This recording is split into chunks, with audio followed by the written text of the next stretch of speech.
Michael, I think part of, in terms of determining how you're going to look at all these elements, both, the mitigating factors and aggravating factors, has to go with what and how the system and this particular judge looks at what this is all about, sentencing, right? Is it about retribution?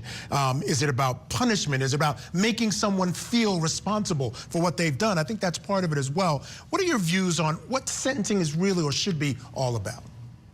It's going to come down to the bias of this judge, and every one of us has a bias, right? My father would not sign the permission slip for me to continue playing football in high school back in 1993. He said it's going to make you go crazy, young man. My dad's a lawyer, right? So he thinks about these things. He had a bias. Then you talk to other people, and they say, I think that this whole thing is made up. I don't think there's such a thing as CTE. So it depends on the bias of this judge. I do believe that the fact that this defendant pled guilty and did not make everybody sit through a trial, the fact that there was the father earlier broke my heart, and the way he spoke. By the way, these victims have a civil case going against the father, but the father still spoke to them and apologized to them, and he was sincere.